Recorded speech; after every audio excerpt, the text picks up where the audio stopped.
তোমালোকে এতিয়া বইলছ লটো চোৱা বইলছ ল কি হয় বইলছ লটোত কি কৈছে চোৱা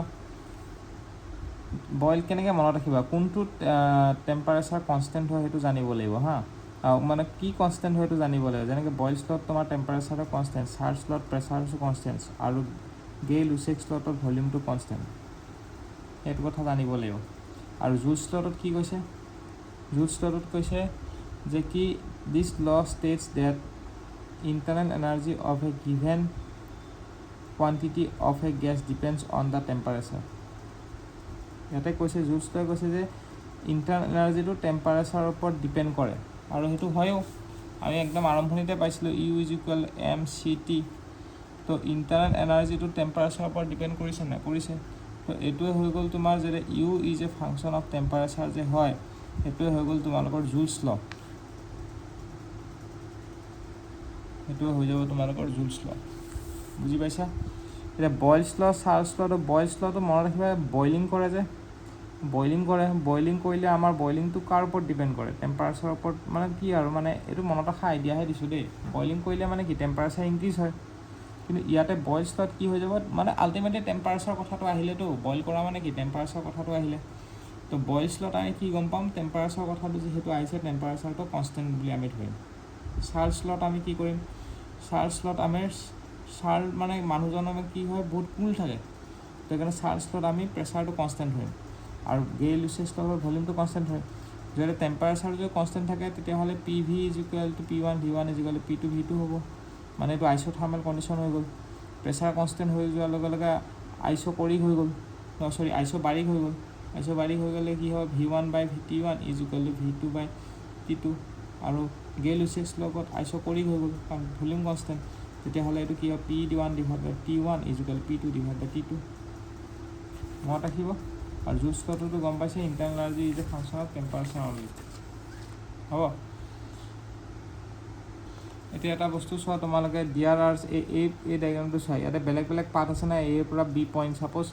এইটো পইণ্ট এ হৈ গ'ল এইটো পইণ্ট বি হৈ গ'ল পইণ্ট এৰ পৰা পইণ্ট বিলৈকে যাবলৈ আমাৰ বহুতকেইটা পাৰ্ট আছে এইটো এটা আছে এইটো এটা আছে এইটোতো বহুতকেইটা পাৰ্ট আছে হয়নে চ' ইয়াতে দি আছে ডিয়াৰ আৰ ছেভাৰেল পাৰ্ট হয় নাই ইয়াতে বেলেগ বেলেগ পাৰ্ট আছে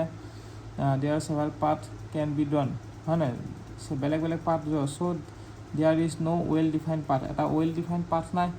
যেহেতু ৱেল ডিফাইণ্ড পাৰ্ট নাই so' the process is irreversible বস্তুটো ইৰিভাৰ্চিবল হ'ব এই কথাটো কৈছে ষ্টেটিক মানে কুৱেচি মানে অলমষ্ট আৰু ষ্টেটিক মানে ৰেষ্ট ত' এইটো অলমষ্ট ৰেষ্ট কণ্ডিশ্যনত আছে মানে বুজি পাইছা নেক্সট আহি গ'ল তোমালোকৰ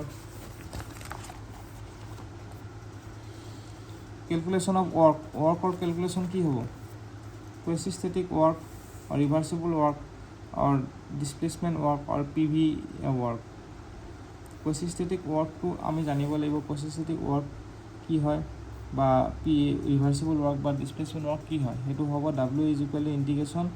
P D V V one by V two P D V হ'ব পি ডি ভিটো কি হ'ব এৰিয়া অন ভলিউম এক্সিছ মানে পি ভি ডায়েগ্ৰামটো হ'ব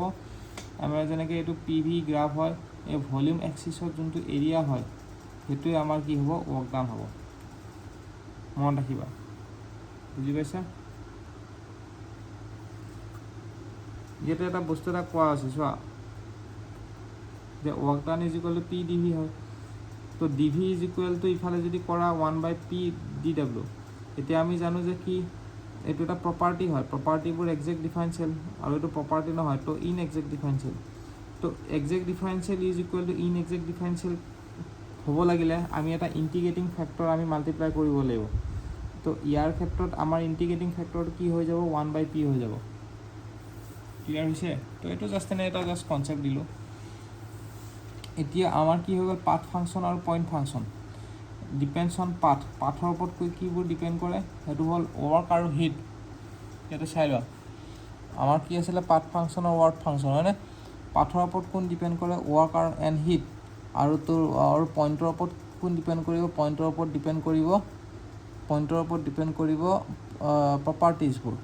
যেনেকৈ P V T U H S F A G এইবিলাক চব প্ৰপাৰ্টি হয় এইবোৰ পইণ্টৰ ওপৰত ডিপেণ্ড কৰিব তো ৱৰ্ক ডান ইজ ইণ্টিগ্ৰেটিং ফেক্টৰত পি ডি ভি হয় হ'ব নেক্সট আহি গ'ল আমাৰ quasistatic work done coefficient work done for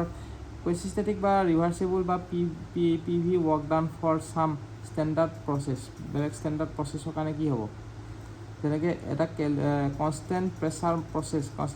প্ৰচেছটো আমি কি বুলি ক'ম আইচোবাৰিক প্ৰচেছ তো কনষ্টেণ্ট প্ৰেছাৰ প্ৰচেছৰ কাৰণে কি হৈ যাব আমাৰ এনেকুৱা কনষ্টেণ্ট প্ৰেছাৰ প্ৰচেছ তো আমাৰ কি হৈ যাব P W is equal integration P D V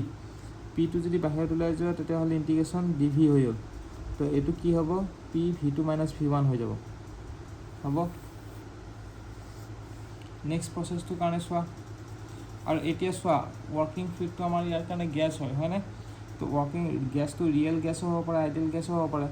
তো ৰিয়েল গেছত আমি কি ইউজ কৰোঁ P V is equal two N R T বা এম আৰ টি এইবোৰ ইকুৱেশ্যন আমি ইউজ নকৰোঁ এইটো আইডিয়েল গেছ ইকুৱেশ্যনহে হয় আৰু এইটো হ'ব আইডিয়েল এইটোত আমি ইউজ কৰিম কাৰণ এইটো আইডিয়েল গেছ ইকুৱেশ্যন আমি ৰিয়েল গেছত এইটো আমি ইউজ নকৰোঁ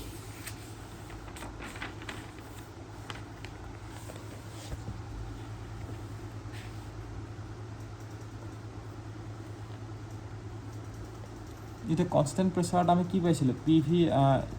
work done is equal to P ভি2 minus V1 এতিয়া আমি জানো যে কি বস্তুটো কনষ্টেণ্ট প্ৰেছাৰ হ'লে কি হয় কনষ্টেণ্ট প্ৰেছাৰ হ'লে তোমালোকৰ কি হ'ব কোৱাচোন প্ৰেছাৰটো যদি কনষ্টেণ্ট হয় তেতিয়াহ'লে এইটো এনেকুৱা হয় নাই P V is equal to M R T প্ৰেছাৰটো যদি কনষ্টেণ্ট হয় আৰু এইবিলাকো কনষ্টেণ্ট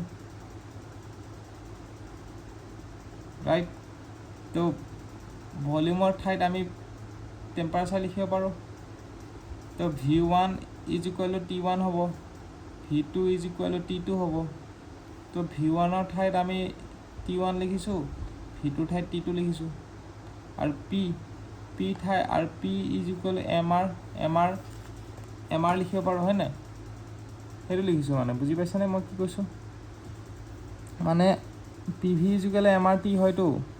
তো পি ভিৰ ঠাইত এম আৰ টি লিখিছোঁ সেইটোৱে আৰু তেনেকৈ বুজিব পাৰা তোমালোকে বুজি পাইছা নহয় তেনেকৈ তেনেকৈ হৈ গ'ল কনষ্টেণ্ট ভলিউমটো কি হয় আইচক্ৰনিক হৈ যায় কনষ্টেণ্ট ভলিউম হ'লে আমি জানো যে কি work done is equal to P D V তো বস্তুটো কনষ্টেণ্ট ভলিউম যদি হয় তো এইটো ভলিউমটো ডিফাৰেঞ্চিয়েট কৰিলে 0 হৈ যায় তো ৱৰ্ক ডানটো 0 হৈ যাব আমাৰ গ্ৰাফটো এনেকুৱা হ'ব ক্লিয়াৰ হৈছে এতিয়া বাকীখিনি আমি নেক্সট ভিডিঅ'ত আমি কণ্টিনিউ কৰিম হা